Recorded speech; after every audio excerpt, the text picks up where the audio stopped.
Okay, so this week's Parsha is actually joined Mesachta Kedoshim, two Parshas together. So Yes. we have the aspects of the Parsha, as well as the period of time that we're in, which is the period between Pesach and Shavuos, which we call the Sfiras Ema period. And there's an interesting correlation between the two. Between the two aspects. With the Sfiras Ema, we talk about as we've spoken about in the past, the idea of Sfartem Lachem, counting the period as well as refining ourselves in preparation for the ultimate end of the Sfiras Ema period, which culminates in the receiving of the Torah, and that's a process of refining oneself as in preparation, becoming more of a spiritual being and connecting further into and connecting further to Hashem by approaching Him in a more with us being a more refined person. In conjunction with that, we find that the Parsha, which the names of the Parsha that we just mentioned, Achrimes and Kedoshim, the beginning verses of the Parsha of Kedoshim are very expressive in the idea that we are requested to be more holier, that we are requested to be Kedoshim, we are requested to be more holy. Where the request is on ourselves that we be part of the holy nation. So the Parsha says that Kedoshim Tihya, that you shall be holy. Ki Kodesh Ani Hashem Elokeichem, because I am holy. That is to say that we are to mimic and try to correspond with the holiness of Hashem. So obviously there's much to learn in that, but quite simply understood, Rashi gives us the interpretation to say in Kedoshim Tiyah, that you should be holy, that you should separate yourself.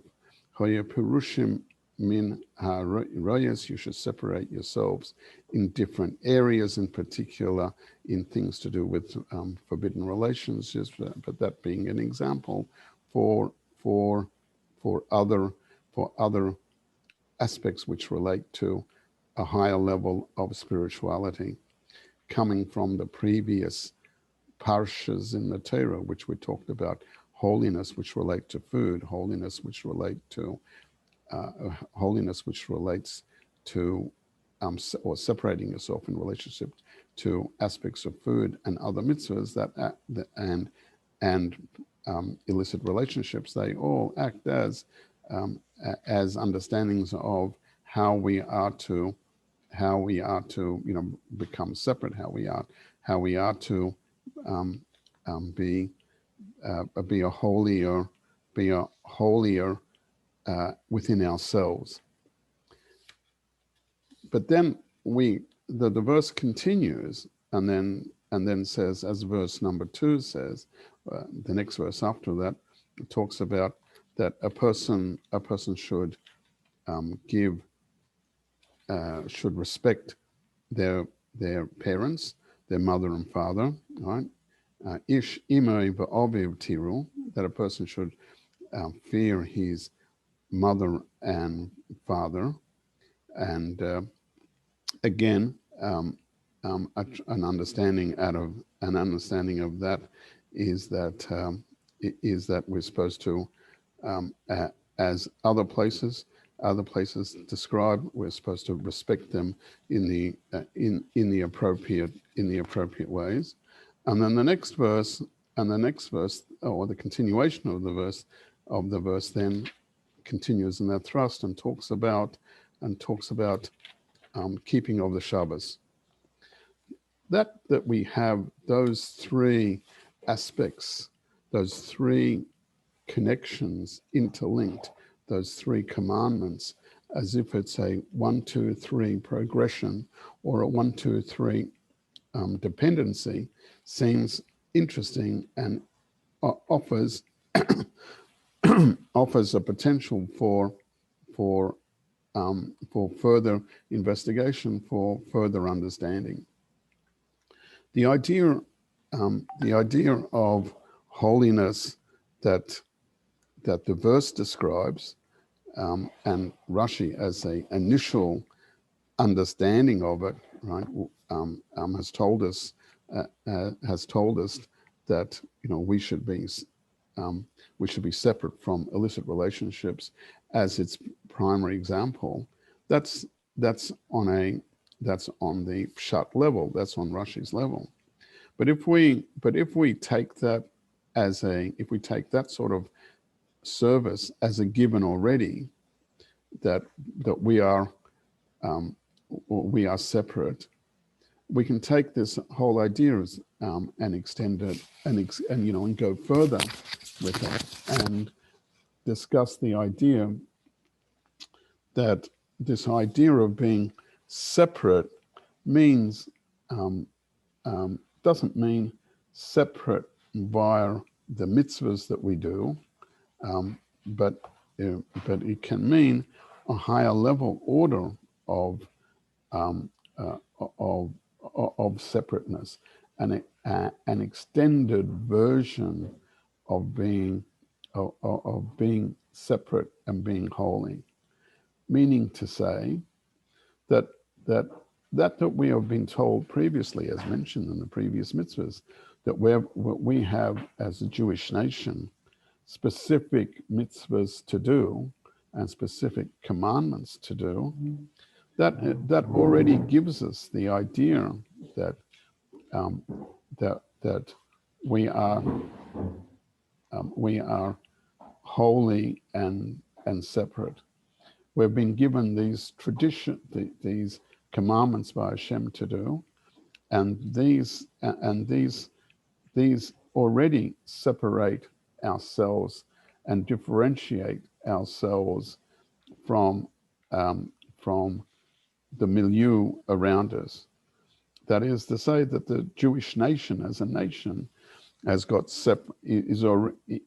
already been separated from the world, because it says, the verse tells us in another place, Niflino, that I have separated you from all the other people in the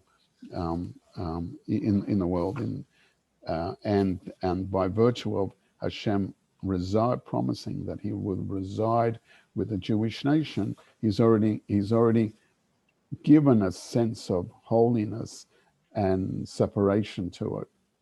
Therefore, if we go beyond the simple understanding of the verse, that going beyond what Rashi's talking about, right, then it seems that we've got an extra modicum of holiness that we should apply to ourselves, an extra level, a further level of separation, which then would affect us. So what to a more deeper or more thoughtful understanding of it, it's not talking about the mitzvahs that are already being given to the Bnei Yisrael and to the Torah about being holy, because that for sure makes us holy, and that allows Hashem to reside with us. But it relates to things on a different level. It relates to things that we are similar to the milieu in the world, but saying that even in those areas we should separate and be different on an individual basis by making every step that we do, which is even similar to everyone else, notwithstanding that, we should separate ourselves and make ourselves more holy. Now, to understand what that means, we have to really understand, what does the word holy mean? It's we use this expression, but we don't always understand, what it means. And some people, can use it even in a derogatory sense. But that's not what we're coming from. We're coming from the idea that we want to have, when our existence is more personally meaningful, than, which is something that we can do as an individual, as a person. We can make ourselves holier by making every activity that we do more meaningful. When we do that, we can fulfill the idea of the verse of Tiyeh Kodesh, that you should be holier. So the thrust of what we're saying then is that when we talk about that this verse is telling us to be holy, well, it's not a strengthening of the pre-existing commandments which separate us from the other nations, but it's a description of a ordinary default existence, but making that default existence even more meaningful in itself.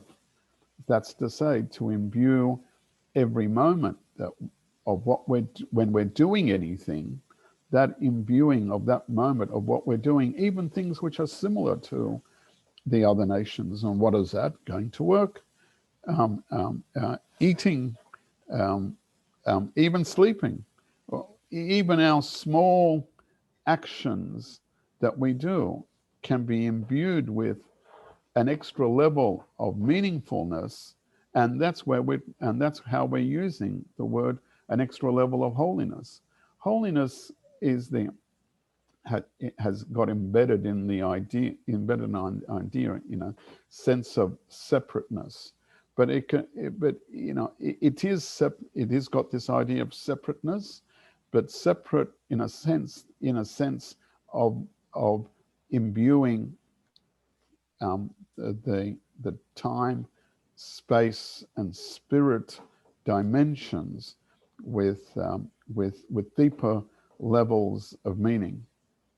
So in general, we can Jewish understandings is that things can be examined within a framework of three axes of time,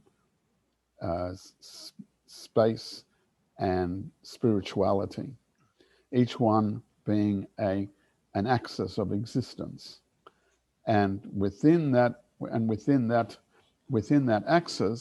axes, we live a life, and we do meaningful activities, or we do activities, right? But if we can imbue each one of those axes with a special level of meaning. Primarily, when we talk about that framework, we talk about the framework which relates to, as I said, those three axes is time. So within the life cycle of the Jewish year, we have some days which are more kodesh, more holy than others, because there's a natural sense of imbuement of holiness, to the ultimate extent of having Yom Kippur being the holiest day. So then you have an axis of geography. Within geography, we have the whole world, we have the land of Israel, and then we have the place of the Beis Hamikdash, of the temple, and the Parasha Kedoshim, the highest place, again featuring on Yom Kippur. So looking within that framework of Yom Kippur, you have you have a time, and then you have a location, and then you have something in spirituality, being the person of the Kohen Gadol, the high priest, who joins, and on those three accesses, or that three levels of framework, is existing in a highest, not physical, but highest point in spirituality, being the day, the person, the location, and the time.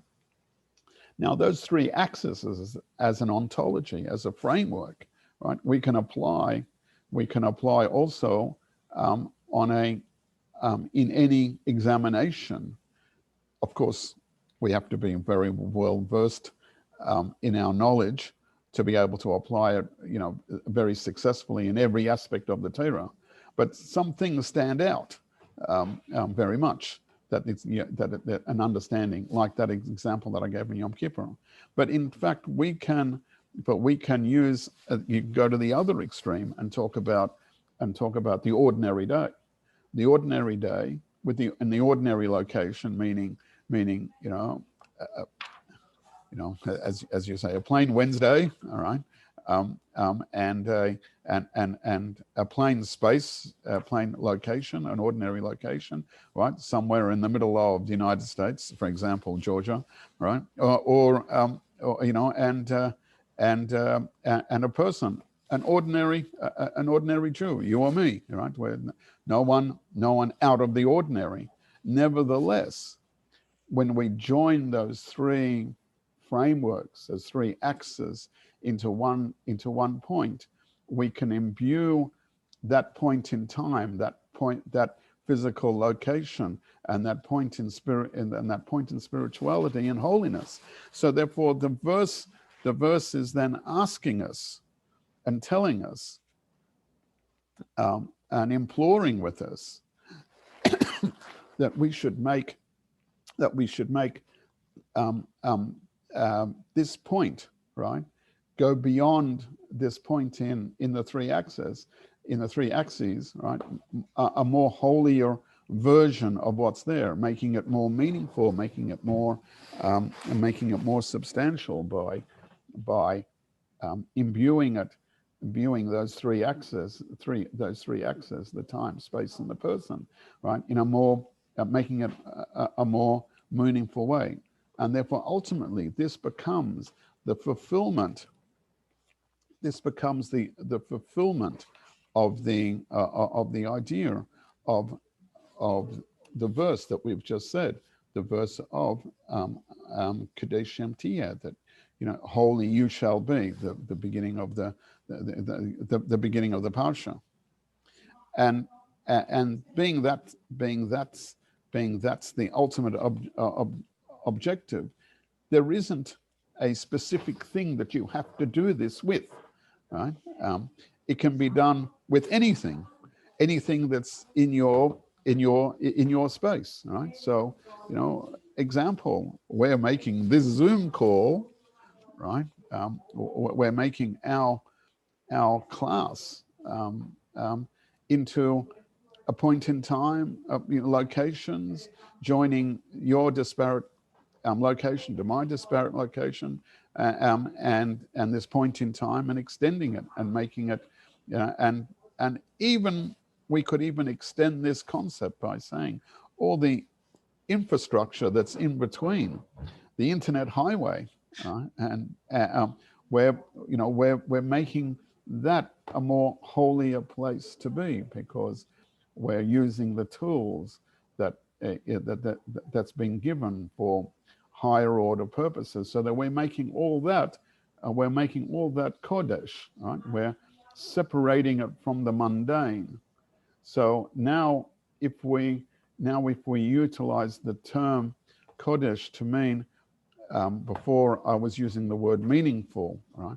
But now I'm using the term as something which is separating it from mundane activities, but and stepping up the value add that the human being, the virtue of my neshama, your neshama, my time, your your space, my space, right? And we're imbuing it with these absolute added values of holiness. So therefore I can make my as we said, I can make my eating, drinking, conducting business, and all the other aspects that we might do. Even my leisure time, I can turn into a holier aspect by understanding that leisure is a precursor to allowing me to do higher value ordered things itself. It's not something for in and of itself, but it is, plays the part in my composite being as a component that's necessary as all the other components are necessary in my life. I need a chair to sit on. I need a table to work with. I need and I'm using that all the infrastructure around me, right, to promote and to add in that level, in that holy level. So we're now preserving, adding and preserving holiness and imbuing it within all the aspects with around myself. But and that's one part of the Kedoshim Tihya, the you shall be holy general view of things. But how do we, how can we progress that further? Right? We can progress that further by the idea of that the ultimate purpose for every Jew is not to be an island for himself, is not to be just a holier being and thereby imbuing himself with just holiness, but he is part of a clan, a family, a people, and even further as a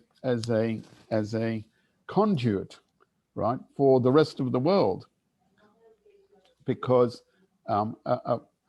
Abraham, the first Jew, was told that he should command his people and command his family to go along in his path, and that he should continue with that. And this whole idea of moving on and progressing this idea is through the aspect of our education and our education processes. And where's our initial education processes from? From our mother and father. The idea of our mothers and fathers being the ones who pass on to the generations the feelings and the need for the movement of understanding, the education, the ideas of moving ahead, and of the Torah, as it says in our basic prayers of the Shema, that we should be educating. We should be educating father to his children. Although the verse says particularly the father and the child, right? But it means the entire Jewish education process, which includes the parts where the mother has got her unique aspects, how she can educate and empower, and then there's the parts with where the father can do that, do the parts of the education that he needs to, with the mother's nurturing, natural nurturing capabilities, and the father's natural aspects where he excels, or where he teaches, where he is most important. In particular, we note that this particular verse, that our verse of the Chumash, mentions, and it's not just being politically correct, it mentions the mother first. It says mother and father, right? Mentioning the mother first, right? And even in the connotation of you shall fear, but the idea of the education, because the mother brings brings the feeling of nurturing within the household itself. In this sort of context, we can think of the father being outside, the mother being inside, and education starting from the home, being embedded and nurtured with the feelings of self-confidence and strength and spiritual, physical and spiritual nurturing, and then the father taking it beyond the confines of the house, but into the outside world. But the idea being being ingrained with the first idea that was mentioned, the idea of making the world a more meaningful place, putting the meaningful aspect of the Atim Kodesh, being the holier aspect in relationship with the ideas of true holiness, being separate from the mundane, but on a higher level, on the higher level of doing it. But that's a very difficult task to do that. So how can we implement it? How is it possible to do it in its sense of in the sense of how do we get that? How can we do it in a possible sense of day-to-day action? How can we get it moving and get it done correctly? So that's why the verse continues in that next, or we can join the next part of the verse to it. And this is by the idea of the Mitzvah of Shabbos. That means that we need to guard and we need to keep that sign, that covenant that Hashem has made with us via the Shabbos, by the upkeep of Shabbos, because Shabbos itself is an aspect of separation. We're separating the Shabbos out of the week, and we're making that an island in time where we can implement the imbuing of the nurturing and the ethics and the spiritualism of the more meaningful life in that period of time, through physical food and drink, and also attendance to the synagogue and through service, etc., by having that further meaningful expressions and connections of dialoguing with Hashem, which we do, which is part of the Shabbos experience, which is part of that Shabbos, the Shabbos existence, separating the Shabbos out from the rest of the week by introducing it via the Shabbos candles, the light that the mother brings in through lighting the Shabbos candles, and then the Kiddush, which is done for the family, and the Kiddush itself coming from that same word of Kodesh, holiness, imbuing sanctity into this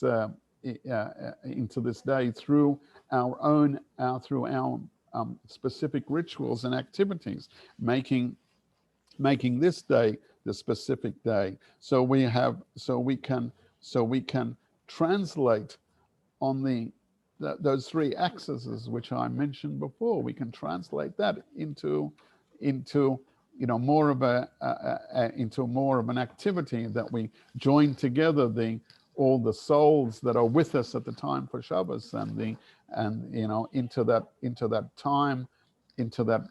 time period, the day of Shabbos, together with the location that we're in at that point in time, making it a virtual Eretz Yisrael, a virtual Israel in that location, in that location where we're in.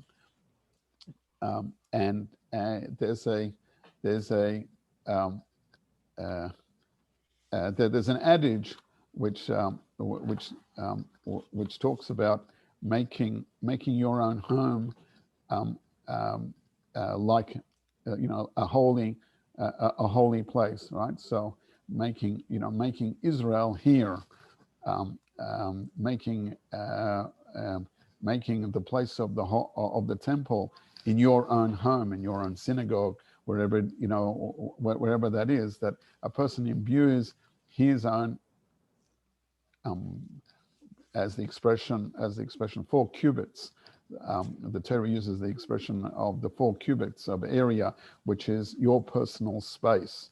A person has got a personal space of the 4 cubits, and we talk about 4 cubits of Torah, or 4 cubits of personal space that a person has. So you make your in the Hebrew we call it the Dalet Amas. So you make your Dalet Amas, you make your personal space, your 4 cubics, and you imbue in that physical spot with your neshama, with your spirituality, all around. So therefore we join via the Parasha's expression and the Parasha's verses, giving us the capability, the verse Hashem via making these lines in the Torah and joining them in that sort of way, give us the spiritual strength to be able to implement that and achieve it. So coming back and hearkening back to that first thing, that first aspect of the of being holy, and not necessarily just being holy as what we talked about before, in concert to that of being holy via doing the mitzvahs. That is for sure true, but we imbue our ordinary existence with a sense of holiness. I mentioned before that we're in the Sfiras HaOmer period, and in the Sfiras HaOmer period, right, that's part of the activity, although it's an everyday activity, true, but specifically outlined in the Sfiras HaOmer period, that each day that we take the uniqueness of that day and we work on a spiritual component as a spiritual exercise to work on that day. Aligned with that is also a custom in this period of time to learn one of the tractates of the Talmud, which since this period of time has got 49 days. We learn a tractate which has got 49 pages in it, and that happens to and the one which has been selected is the one which has an internal connection and internal symmetry with the idea of the Sfiras HaOmer period, and because the Sfiras HaOmer period was the transition from the barley to the wheat offerings, allowing within the agricultural sense the usage of the new, inverted commas, fruits, produce of the land, and the first ones to come up were the barley ones from the agricultural point of view, from the agricultural view of what was happening on the land in Israel. Pesach time was when the first barley stalks were coming through, and then the Sfiras HaOmer, or the Omer, the korban, the activity in the temple was the Omer sacrifice. People hastily confuse and talk about a sacrifice. And when they talk about a sacrifice, they think about an animal sacrifice in the Western world. But the reality is that any service, any activity in the temple was called korbanos, because it comes from the root of the word of coming close, kiruv, to come close, right? So every activity within the service is an activity which brings a person closer to Hashem. So even the flower-based or incense-based activities were called korbanos as well. They didn't have to be something which was locked into an animal an activity with an animal. So the Omer practice was on the second day of Pesach, right? And that's when the Palim came released. And there's a similar activity at the end of this period with wheat. One of the symbolisms, the end of the Spirit Omer period. One of the philosophies about it is that we transition from barley fodder type eating, which is considered the food of the animals, and we move and progress up to a higher stage in existence, the food of human beings, meaning wheat, a higher type of produce. So reflected in that idea is that an idea of that we progress in our ethics, in our furtherance of activity. So coming back to this idea, what we do is that we learn a page in the tractate Sotah.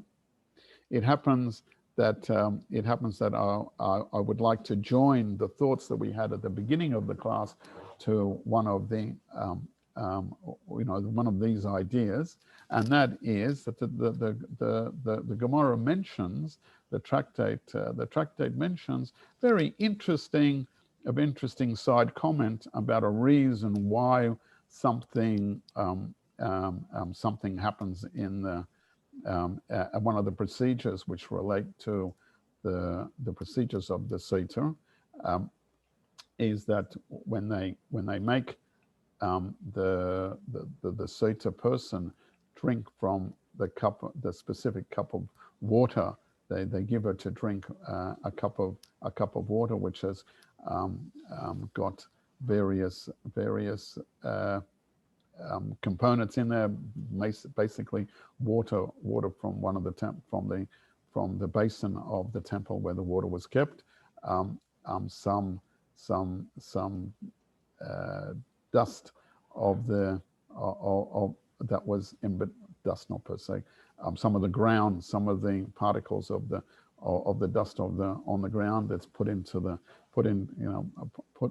cup of water, to the extent that it didn't have to be filled with that, but you could just see the dust on the top of the water, and part of that procedure is that they have to get that dust, and it's not prepared from beforehand. It's there in the temple precinct. So when the Talmud describes that, it describes the activity, and I want to share with you that page, that little section. So I'm just going to share the screen in a moment with that section. I've already prepared it, so I'll bring it up in a sec. So now we're seeing the Mishnah, the Talmud, Sotah 15b, and the Mishnah then speaks in that context of the discussion of how they're going to give the water to the Sotah person, and it says, they brought an earthenware drinking vessel, and they put in this measure of water, minakir, from the basin within the temple where the stored water was. Rabbi Yehuda says, because he says that you have to have a minimum amount of water in there, and that's the minimum amount. And then it continues and says, so the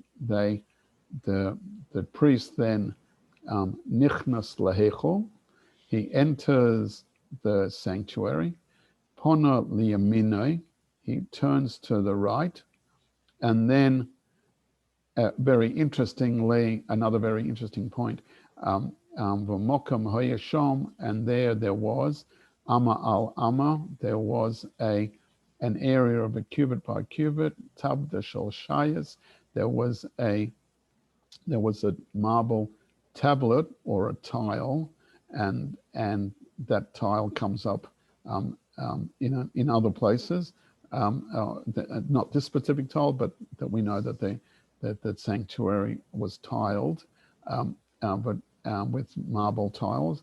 But tabas hesa kavur, there was a ring attached to that tile. Kashur Makbia, he lifted up this tile. Then Vanotal offer, and he took a measure of dust from the ground, and then Mesachta underneath him. V'noisen, and he put in a small measure of dust, enough that Kidiyah Sher Alamayim, that you could be noticed on the water, and then that fulfills the idea of what it says in the verse, in the processes of the Sotah. I mean, offer Asher Yebakarke, of the dust which will be on the ground of Hamishkan, of the sanctuary. Yikach HaKohen, the Kohen takes when Osan Alamayim, he places it on the water. That's the completion of the Mishnah section. Now, interestingly, as we move on into the Gemara, when discussing that, makes an interesting point, and then says that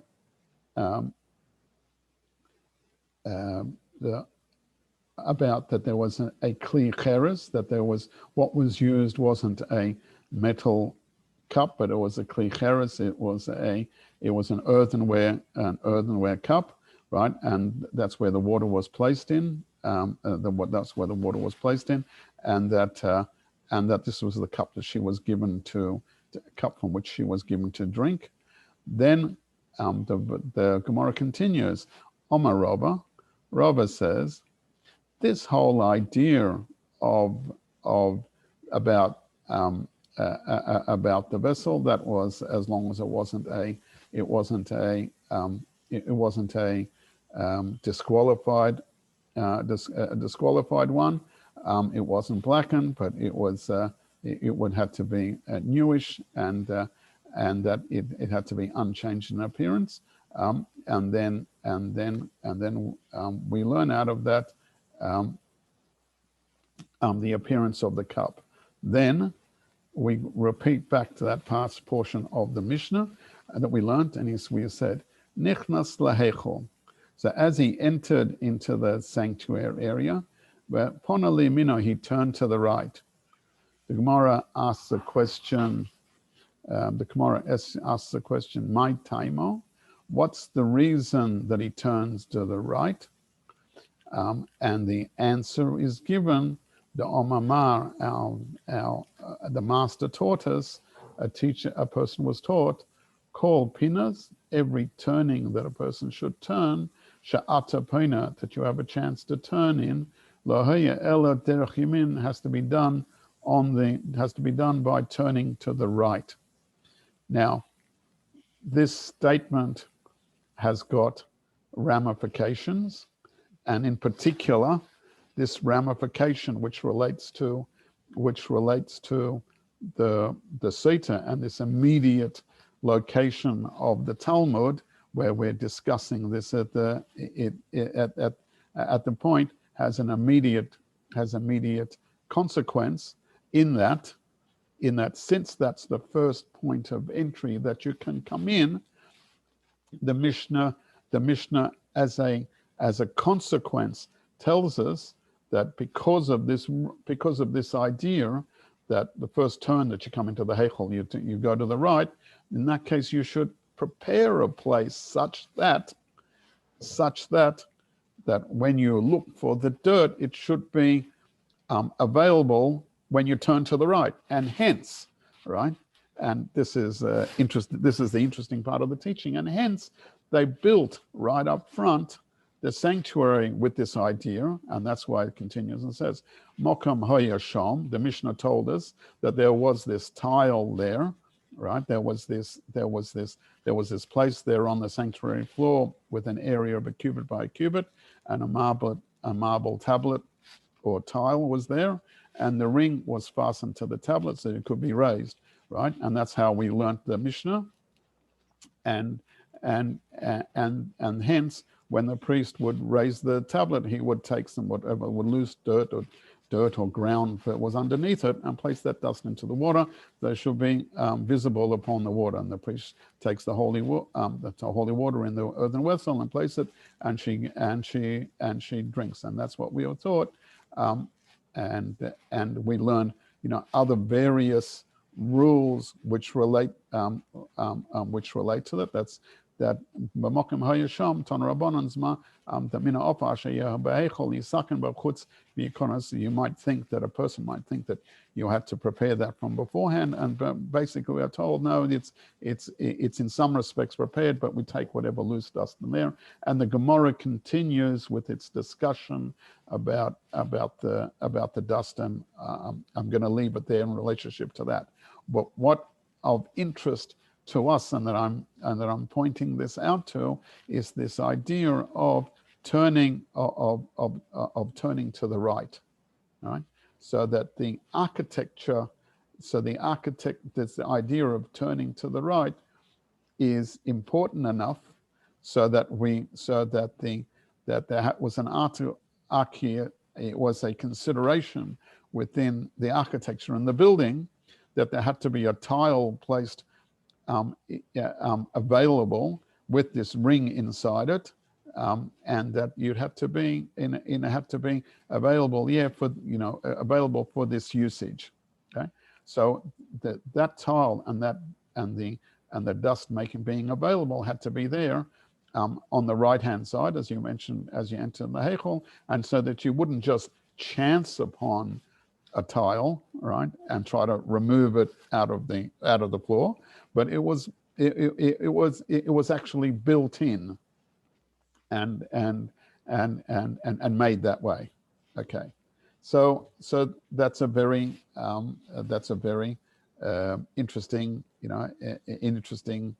lesson in that there is something that you have to turn to the right. I want to connect this idea to our Parasha of Kedoshim.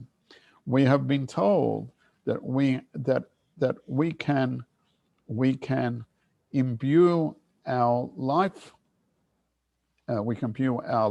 activities with holiness by going areas within the natural boundary of our lives, in the simple sense, making them more holier by doing the behaviors which are more akin to Hashem, right? And an example that's given for an activity which you wouldn't really think that much about, right, is that but the Talmud gives us an example of that, is that when you have a choice about turning a direction, you should turn to the right. You should turn to the right side. Now, this is a whole interesting thought process in itself, that the right hand side is a preferred side, even in something that this is not mandated, but this is a preferred activity, to the extent that in the holiest sanctuary, the architecture was influenced by doing this, by placing a tile there. Now, a person shouldn't think that a tile was just placed there just by accident, right? But it was deliberately placed there. And if you had something by accident, you don't think that this was just hap chance. And in order to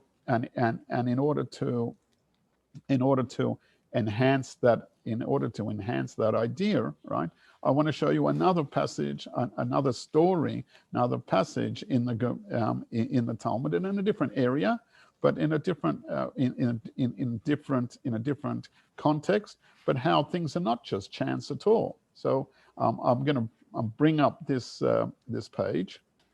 So now we're seeing this different page, which says in the Talmud, Yuma 54a, that there's a general discussion about Yoma is the tractate which deals with the activity of the Kohen Gadol on Yom Kippur. Within the context of the page, there's a discussion of the location of the ark. Eventually, in the history of our nation, the ark was hidden. Okay, so the passage the passage talks about that a story happened and an event happened. An event happened that that there was some work happening, some normal of the processes, procedures within the temple was happening, where there was selecting, and it tells us a little bit later on, but I'm just giving you a review on it, that they were looking through some of the firewood that was going to be used on the temple, within on the Mizbeach, right? And the story goes, Omer Rav Nachman, Rav Nachman said that a sage taught in a Tosefta, and he taught us the Chomim Emrim that the rabbis say that the Ark of the Covenant was buried in the chamber of the woodshed, a specific room within the area, within the Beis Hamikdash. Rav Nachman bar Yitzchak said, we have learnt in the Mishnah there was an incident that involved a certain priest. He was occupied with various matters, and he saw a floor tile within that room. He translates a woodshed, but within that room, that area, that was somewhat different from the others. One of the marble floor tiles was somewhat higher than the rest, suggesting that it had been lifted out and replaced. He came and informed his friend of the uneven tile, was unable to finish his report and provide the exact location of the tile before he passed away. So the Hebrew says, Ad sheyitzos nishmosei, till his soul departed, right? And similar to the Parsha of the Achrei Meis, which is the Parsha of this week, that we're going to read at the beginning of it's Parasha's Kedoshim, Kedoshim, right, where we talk about the death of the two sons of Aaron, that Sheyecha Nishmasa, that their souls went out, right? So it's a similar expression, and perhaps there's a correlation there. But continuing the idea, anyway, what happened is, and what happened with this particular Kohen, Sheyotza Nishmasa, that he passed away, and V'yoda, so they understood, they didn't know, but V'yoda, they inferred from themselves. So that's the idea of knowledge. They inferred to themselves that because he passed away, before he could even tell them what he had uncovered, B'yachat Sheshom Oren Gonos, that was part of what they think was that the tunnel which led up to the place where the ark had been hidden. Because as we started off this little section, right, that we were talking about the idea of the Ark of the Covenant was buried in the chamber of the woodshed, right? And or at least we know underneath underneath the temple there were myriads of tunnels, and things were stored there or deliberately hidden there, in those various areas. Now, all this started. I was telling you that all this started because of this idea. So don't think a tile or anything in the Beis Hamikdash was just by haphazard, right? That everything was deliberate. So going back to our thoughts about before, about turning to the right side. Even an activity like that of turning to the right side is an activity where we enhance our daily existence because we're doing something which is making us separate, so making us holier, making us even further. Hence, every minhag, every custom, every activity that we do, certainly every halacha that we do, are all there to make us more, our experience more with God and our spiritual experience more meaningful and more directed and holy to Hashem. as we're seeing now on this other page, we see that this act of turning to the right has an implication that's and in this page that I'm sharing on the screen, we can actually see a number of different halachas which relate to specifically doing things on the right side. So that, as he notes at the beginning, is that we find a preference of and the laws which we want to do on the right side. One of the simple things that we do is, like in shul, we might wash our hands. We start with the right hand, right? In prayers, when we take 3 steps back at the Amidah, we first walk back on the opposite of the right foot, on the left foot. When we lift up the Torah, for instance, and show the Torah, we show the right hand side. There's actually a question about whose right side, the community's right side, or the person who's lifting up's right side, right? Notwithstanding that we do it on the right side. When we take the Torah out of the ark, we go to the right. We're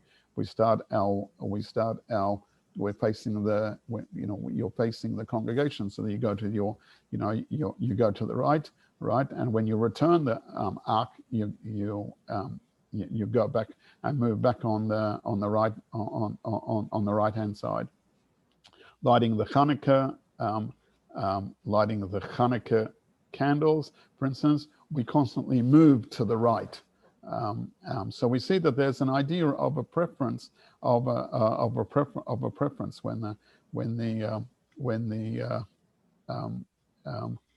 we say, as it says, the last thing on this page, when we say a blessing over food, it's appropriate to hold the food in the right hand side when we say our blessings. So there's a preference for right, and here's another page, which is the idea being the preference for things to happen on the right hand, for the right hand side. Okay, so I'm sure you can, we can investigate those, the details of that and more yourself, right? And do that independently if you wish. My point of bringing this into the discussion was this idea that from the Talmud itself and from the Talmud, we see that there is a preference to the right. The preference of the right is a very strong preference in that we prefer to do it this way, and so much so that as I said, the architecture of the temple was included in that. So that begs the question. This is part of the aspects of, in our ordinary life, we're doing things so that we, like the Parasha is asking us to be Ata Kodesh, to be more holier. Asking ourselves the question, what's in it in the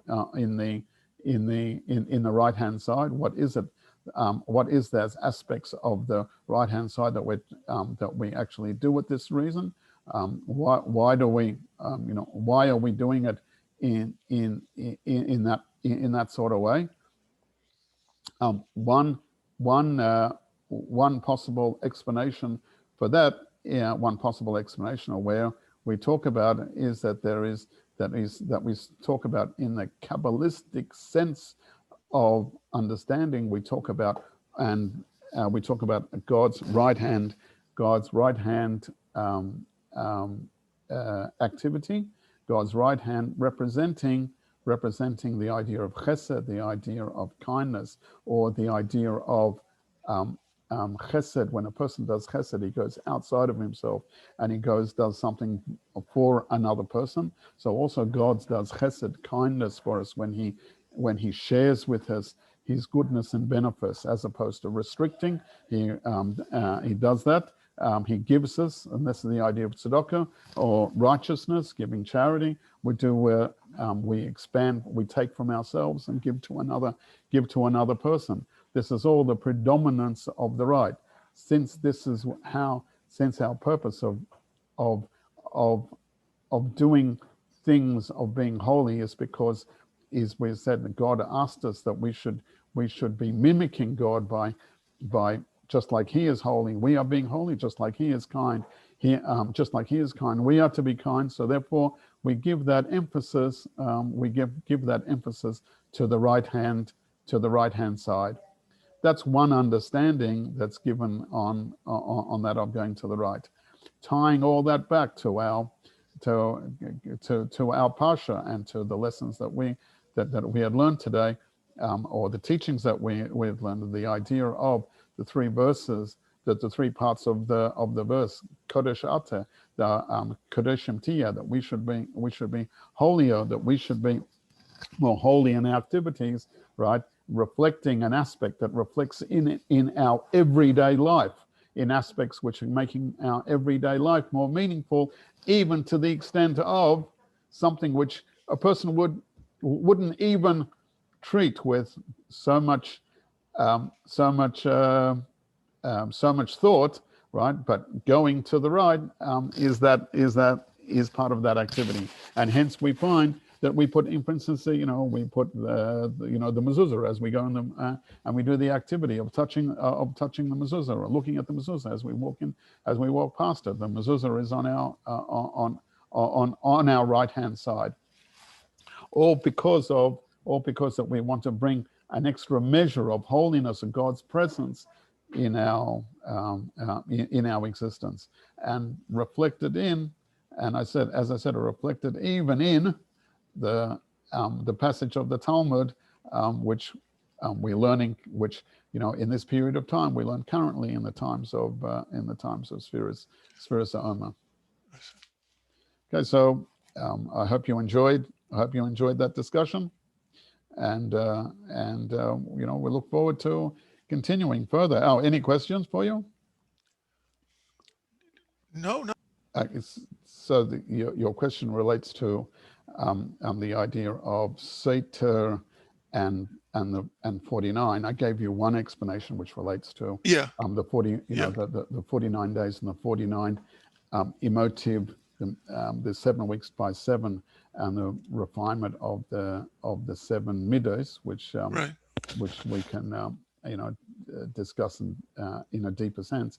But just another simple aspect of it, right? The purpose of the Sotah water is not in any way as a punishment. The whole initial idea of the Sotah is the idea of bringing extra purity in the relationship between the husband and wife. That's the ultimate purpose of it, right? I see. Although there can be a negative aspect to it, but there is the emphasis is on the positive and strengthening the marriage and the aspect. So there's another primary second idea running on that same idea of chesed, of finding a deeper level of chesed within the environment, and drawing that out from a hidden state to a more revealed state. So there's this that's good deeper sense. Yeah. Thank you. Very good. And one reads Avot also, right? Yeah. Tractate Mishnah Avot. Yeah. Of course. Yeah. And there's that. Then there's the aspect of Pirkei Avos. Yes, correct. Okay.